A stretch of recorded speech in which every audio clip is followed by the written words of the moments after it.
Hello students, once again I welcome you in my class. As you know that its name is Shiva Easy English Zone and I am शिवारन Singh. आज की जो video है हम बात करेंगे active voice passive voice के ही कड़ी में हमारा इम्परेटिव सेंटेंस। इस पर पिछली वीडियो में मैंने आपको कहा था कि जो कुछ थोड़े बहुत स्पेशल कंडीशंस रूल्स बचे हुए हैं उसको मैं इस वीडियो में डिस्कस करूंगा। स्पेशल थोड़े से हैं, बहुत ज़्यादा आपको इसमें परेशान मत होइएगा कि स्पेशल पे आप बहुत कठिन बताते हैं, ऐसा नहीं है। बहुत आसानी से मैं इस पर आपसे बातें करूंगा, बहुत सरलतम तरीके से आपको समझाने का प्रयास करूंगा और पूरी उम्मीद करता हूं कि आपको ये आसानी से समझ आ भी जाएंगे। बस ध्यान बनाए रखिएगा, वीडियो को स्किप बिल्कुल करके मत देखा करिए, आप कभी भी कंफ्यूजन नहीं होगी। आप शुरू से अंत तक देखिए, देख करके छोड़ देते हैं, फिर लास्ट में पहुंच जाते हैं, बीच में पहुंच जाते हैं, ये आपके लिए नुकसानदायक है।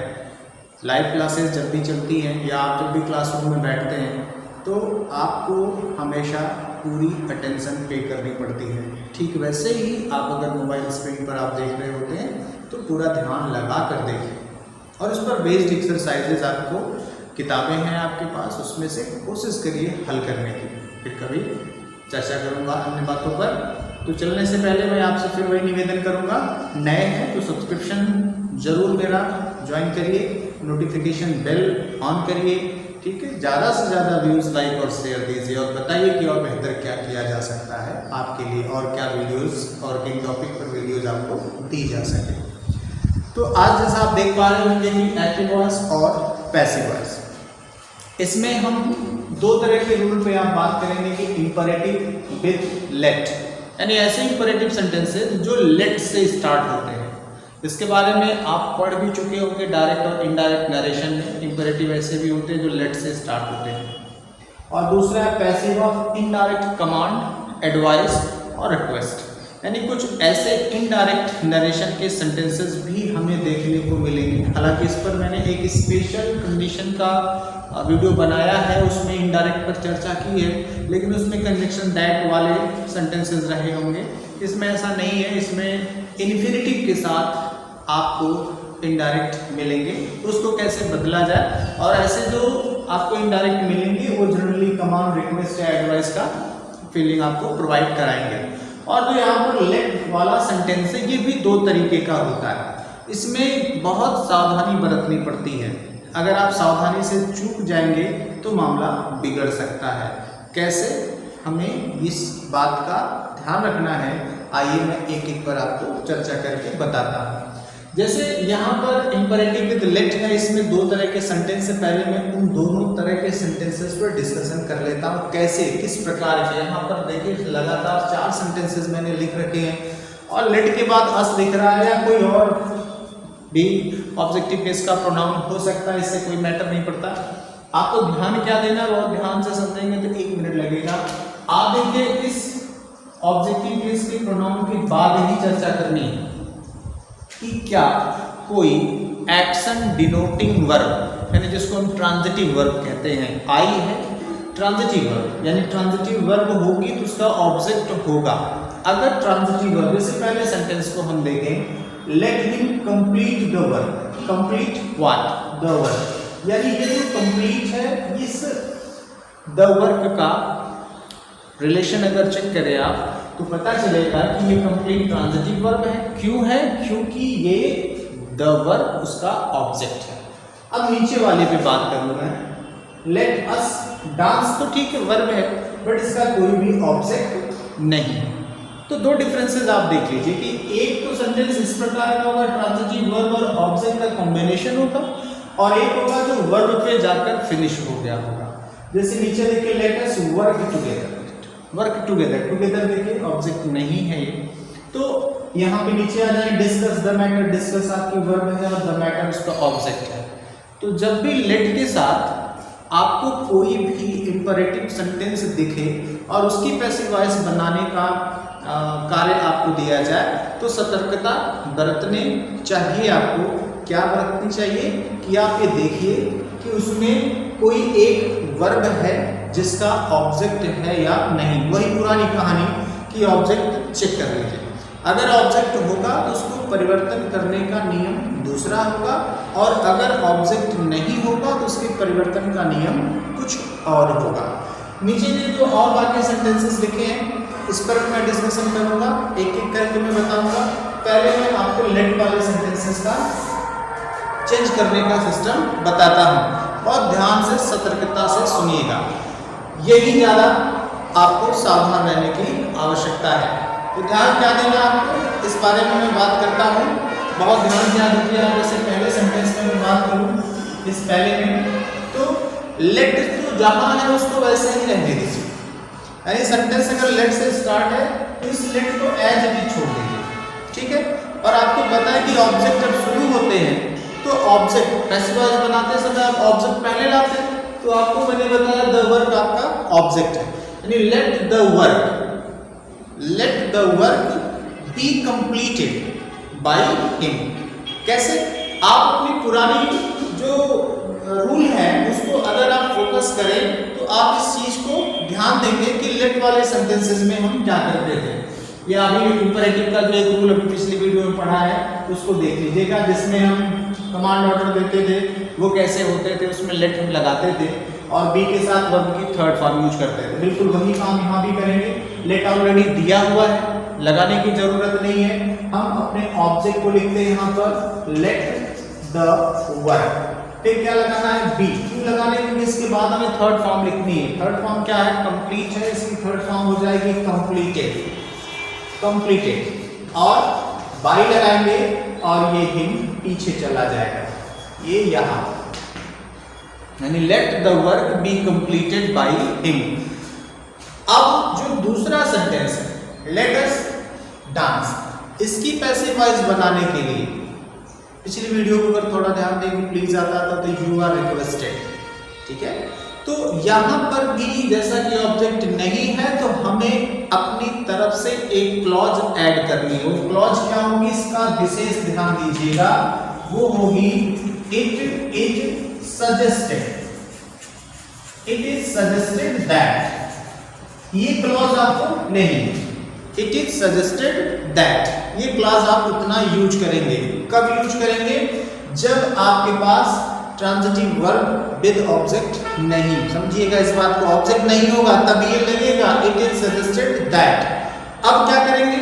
आपको पता है कि बी का सब्जेक्टिव केस हो जाएगा, सॉरी अस का सब्जेक्टिव केस बी हो जाएगा, और लेट को हम शुड में बदल सकते हैं, वी शुड, क्योंकि ये सजेशन है, शुड डांस, ये हो गया। अब आप देखिए ये सीधा सीधा एक्टिव ही है, पैसिव कहां से दिख रहा है? यहां से पैसिव, ठीक है। तो इस पे भी बात मैंने पिछली वीडियो में की है, आप देख लीजिए उसको, फिर से रिवाइंड करिएगा, फिर से देखेंगे आपको समझ में आ जाएगा। सब फर्क समझिए, वर्ब ऑब्जेक्ट के साथ होगी तब परिवर्तन का ये नियम है कि लेट आप लगाएंगे, उसके बाद ऑब्जेक्ट प्लेस करेंगे, बी थर्ड फॉर्म बाई, और आपका जो ऑब्जेक्टिव केस का यहाँ पे था उसको यूज कर लेंगे। और जहां वर्ब के साथ आपको ऑब्जेक्ट नहीं होगा वहां जनरली सजेशन होती है, और आप पढ़े भी होंगे डायरेक्ट नरेशन में कि लेट के बाद अस आता तो प्रपोजल या सजेशन होता है, वहां से थोड़ा सा रिमाइंड करिए चीजों को। तो लेट के बाद अस तो प्रपोजल या सजेशन है, तो उसी के बेस पर हम it is suggested that use करते हैं, और अपने इस सेंटेंस को रेगुलर फॉर्म में, रेगुलर फॉर्म का मतलब समझिएगा ये एक तरह का इनडायरेक्ट का कॉम्बिनेशन है। दैट कनेक्टर के बाद सेंटेंस को असर्टिव बदला गया है, आपको बताया भी गया है कि असर्टिव का मतलब कि कनेक्टर के तुरंत बाद सब्जेक्ट वर्ब का रिलेशन दिखना चाहिए, वही काम वहां पर किया गया है। अब यहाँ पर भी सेम वही कंडीशन है, यहाँ पर कोई वर्ड टुगेदर या ऑब्जेक्ट नहीं है, suggestion let us work together, हमें साथ साथ मिलकर काम करना चाहिए। तो यहाँ पर भी आप वही काम कर सकते हैं, यही लगेगा इट इज, क्योंकि सजेशन का ही फीलिंग है, इट इज सजेस्टेड दैट, इतना तो क्लॉज आपको ऐड करना ही करना है। फिर वही अस है, इसका सब्जेक्टिव केस क्या हो जाएगा? बी हो जाएगा, ये शुड हो जाएगा, फिर वही कहानी वर्क टुगेदर। इसमें आपको कुछ खास नहीं करना है, ध्यान रखिए, काफी आसान होता है, बस सीख जाइए कि आपको पता ही होगा वी जो होगा अस और वी, अस ऑब्जेक्टिव केस है और उसका सब्जेक्टिव केस वी है, लेट को शुड में बदला गया, बाकी का portion as it is continue कर दिया जाता है। यहां पर है discuss the matter, discuss the matter object है, the matter is the object of this active voice sentence, so please use what, as you know that we have to use object. Let को पहले use करते हैं, late रख लिया, object क्या है the matter, let the matter, let the matter, फिर उसके बाद बी यूज करेंगे कि थर्ड फॉर्म आगे यूज कर लिए, it means let the matter be discussed, discussed, okay. और क्या होता है यहां पर देखिए अस है तो यहां पर हम लगा देंगे बाय अस, ओके। बहुत आसान है, इसको ध्यान से देखिए, कोई इसमें कंफ्यूजन नहीं है। जहां पर ऑब्जेक्ट होगा लेट के साथ इस्तेमाल करेंगे, जहां नहीं होगा इट इज सजेस्टेड दैट के साथ इस्तेमाल कर लेंगे, कोई कंफ्यूजन नहीं होनी चाहिए। अगर हो तो बात करिए हमसे। फिर हम इस दूसरे पे आते हैं, पैसिव और इनडायरेक्ट। रिक्वेस्ट में, कमांड में या एडवाइस में कैसे पहचानेंगे? जनरली आप समझते ही होंगे, आस्क्ड है, टोल्ड है, एडवाइज्ड है, ऑर्डर्ड है। एक थोड़ा से मैंने डाल दिया सेंटेंस, आपको थोड़ा सा पिछला काम रिवाइंड कराने के लिए, वर्क हार्ड। बात करता हूँ कैसे बदलेगा। तो ही आस्क्ड मोहन, पहली चीज मैंने डिस्कस की है, फिर से एक बार बता देता हूँ। इसमें जो सब्जेक्ट होता है, आपको याद होगा कि रिपोर्टिंग वर्ब का पोर्शन है यहाँ, मोहन, ही आस्क्ड मोहन, ये रिपोर्टिंग वर्ब का पोर्शन है। मोहन जो है ऑब्जेक्ट है, इसको आगे रखेंगे, इसके सारे सब्जेक्ट का विलोपन कर देंगे हर दशा हर स्थिति में, इसको यूज नहीं करते। चलिए देखते हैं कैसे। इसको जब आप बनाएंगे तो मोहन पहले आएगा, ये हो गया मोहन। अब अगर सेंटेंस को ऑब्जर्व करें तो आस्क्ड है पास्ट इंडिफिनिट में, और पास्ट इंडिफिनिट जब होता है तो पैसिव वॉइस बनाते समय वाज वर्ब के साथ थर्ड फॉर्म लगा लेते हैं। तो मोहन सिंगुलर नंबर है तो जाहिर सी बात है वाज लगेगा, और उसके बाद इसका आस्क्ड का थर्ड फॉर्म आस्क्ड ही होगा, आस्क्ड सेकंड फॉर्म और थर्ड फॉर्म दोनों सेम होगी। अब गलती से भी बाय ही मत लिखिएगा, इसकी जरूरत नहीं है। क्या करेंगे अब बाकी जो बच गया ये हिस्सा वो एज इट इज आगे ले जाके ऐड कर दीजिए, वो भी पैसिव वॉइस, कुछ नहीं है इसमें। ये यानी to help him, to help him, इसमें और कुछ नहीं करना। अब आपका ये क्या हो गया, ओमिट हो गया, गायब कर दिया जाता हर बार। क्यों कर दिया जाता है? इसका कहीं ना कहीं रिलेशन वाला प्रोनाउन यूज होता है, यानी अर्थ पर प्रभाव उल्टा सीधा नहीं पड़ेगा, एकदम वही अर्थ निकल के आएगा, उसमें कहीं से भी आप परेशान मत हो। कहीं सेंस छिपा हुआ होगा, कहीं स्पष्ट रूप से दिख रहा होगा, यहाँ पर हिम दिख रहा है, उसका स्पष्ट रूप से यूज है। Somebody told me to wait outside, वैसे भी ये देखिए somebody एक ऐसा आपका सब्जेक्ट है जो क्लियरली कौन है, तो वैसे भी हम पहले भी गायब करते थे पैसिव वॉइस में, तो अब भी गायब करेंगे। सब्जेक्ट क्या बनेगा यहाँ पर, सॉरी ऑब्जेक्ट है मी, इसको आगे यूज करेंगे। आई टोल्ड है, सेकंड फॉर्म वही बात आएगी, आई के साथ वाज लगता है, आई वाज टोल्ड, ठीक है। बस बचा क्या, to wait outside, I was told to wait outside, बस ये इसमें यही काम है। भले स्पेशल है विशिष्ट तरीके से, लेकिन आप समझिएगा थोड़ा सा फर्क है, उसी को पकड़ना होता है और कुछ नहीं। द डॉक्टर एडवाइज्ड मी, देखिए डॉक्टर एडवाइस दे रहा है, अब में बाय डॉक्टर आप यूज करेंगे, हो क्या अंडरस्टूड है। एडवाइस किस बात की है, मेडिसिन की बात, मेडिसिनल एडवाइस होती डॉक्टर ही देता है, दैट्स अंडरस्टूड। हमें यहाँ पर भी बाय प्लस एजेंट की जरूरत नहीं पड़ने वाली। आई वॉज एडवाइज्ड, ठीक है, आई वॉज एडवाइज्ड। ये शायद आप समझ पा रहे हैं कि मैं ऐसा क्यों लिख रहा हूँ, क्योंकि यही तो पैसिव वॉइस बनाना है कि पास्ट इंडेफिनिट जब आपको एक्टिव वॉइस में मिलती है तो पैसिव वॉइस बनाते समय टेंस परिवर्तन के लिए हमने टेबल लिखाई है। पहले ही वीडियो है, सॉरी दूसरी वीडियो होगी, उसमें मैंने जहाँ पे टेंस और प्रोनाउन चेंज करना सिखाया है। पूरी सीरीज है, लिंक पड़ा हुआ है, आप देख सकते हैं। प्लेलिस्ट बनी हुई है एक्टिव वॉइस पैसिव वॉइस की, आप सब सीक्वेंशियल फॉर्म में पड़ा हुआ वीडियो आप सब देखिए। जब तक नहीं की भी छुट्टियां आनंद लीजिए, आप लगभग घर पे बैठे हुए 24 घंटे आपके पास वक्त है, जब मौका मिले तब देख लीजिए, ठीक है। तो आई वॉज एडवाइज्ड, इसके बाद ये to, I was advised to medicine, sorry गलत है, टू टेक मेडिसिन, यहाँ पर टेक छूट गया, to take medicine in time, to take medicine in time. बस पुराना चीज आप ध्यान रखेंगे, ये चीजें जो होती है पीछे वो उसमें परिवर्तन की गुंजाइश नहीं बचती है। सेंटेंस पैसिव वॉइस बनाना है, ये पैसिव वॉइस से ही से बन गया। हर बार कोई जरूरी नहीं कि हर जगह वर्ब को आप छेड़छाड़ करो, ऐसा नहीं है, क्योंकि कुछ बच्चों के दिमाग में ऐसा रहता है कि इंफिनिटिव आया जहाँ टू बी के साथ थर्ड फॉर्म लगा दें, जैसे यहाँ टू है तो यहाँ टू बी हेल्प, नहीं। आप याद रखिए सेंटेंस जब भी पैसिव वॉइस में कन्वर्ट किए जाते हैं तो एक सेंटेंस में एक ही बार चेंज करेंगे आप, ये नहीं कि जितनी बार आपको वर्ब मिलती जाए हर वर्ब को आप वॉइस के अकॉर्डिंग चेंज कर दें, ऐसा कभी नहीं होता। एक बार चेंज होता है, चाहे जहां भी देखिए एक बार चेंज करेंगे आप, चाहे जहां यहाँ कर दिया तो यहाँ नहीं करेंगे, यानी शुड बी डांस्ड नहीं करेंगे, एक बार चेंज करना होता है। एक बार यहाँ चेंज हो चुका है तो आगे आप किसी तरह के चेंज की गुंजाइश नहीं बचती है, ये हमेशा याद रखिएगा। तो हम सुटेबल वर्ब चेक करते हैं कि किसको बदलें कि जो अर्थ पर परिवर्तन न कर दे, ठीक है, अर्थ वही बना रहे, खाली स्ट्रक्चर चेंज कर दे। स्ट्रक्चर समझ रहे होंगे कि एक्टिव वॉइस का स्ट्रक्चर अलग होता है और पैसिव वॉइस का स्ट्रक्चर अलग होता है, क्या चेंज ऑफ स्ट्रक्चर है, not the change of meaning, meaning वही रहेगी। फिर बात करते हैं वर्क हार्ड है।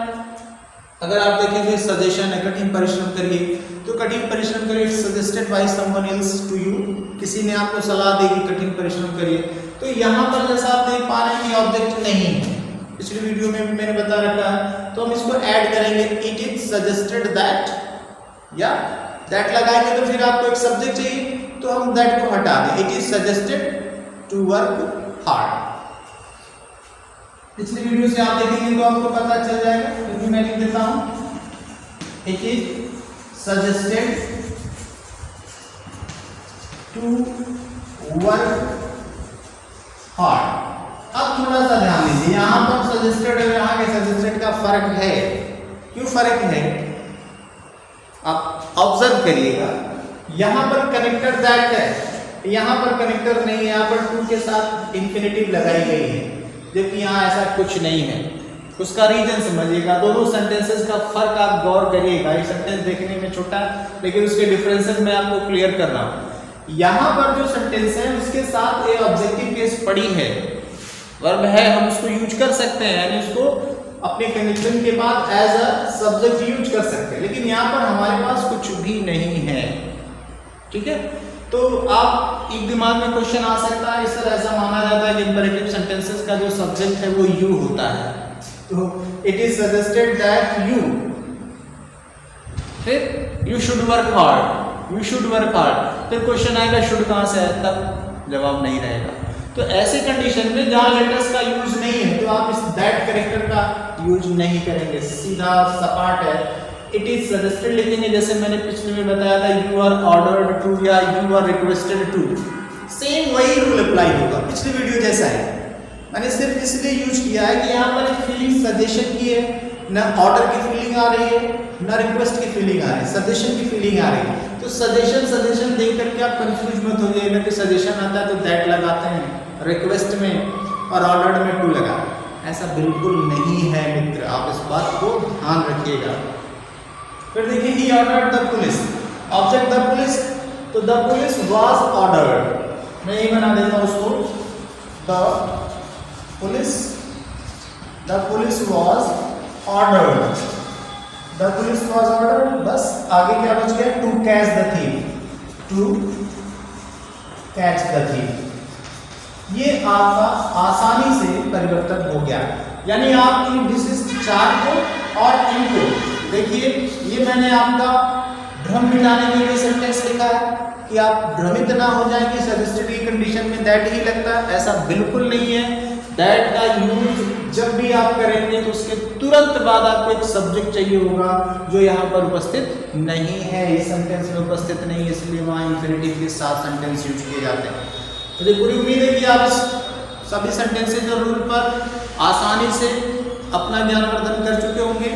अगर इन केस आपको लगता है कि कुछ समस्याएं रह गई है तो परेशान मत होइए, फिर भी मैं आगे और भी ऐसे वीडियोस हैं अभी, और भी मैं कंटिन्यूअस वीडियोस वॉइस पे डालूंगा।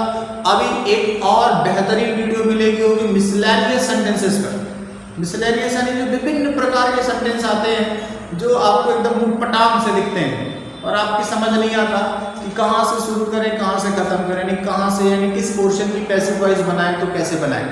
हालांकि इस पर मैंने एक छोटी सी वीडियो स्पेशल रूल्स पर बेस्ड वॉइस की डाल रखी है, फिर भी मैं और बेहतरीन रूलों को और अलग अलग सोर्सेज से जुटा करके दूंगा ताकि आप किसी भी केस में फंसे ना, हर केस में पैसिव वॉइस आप बना सकें।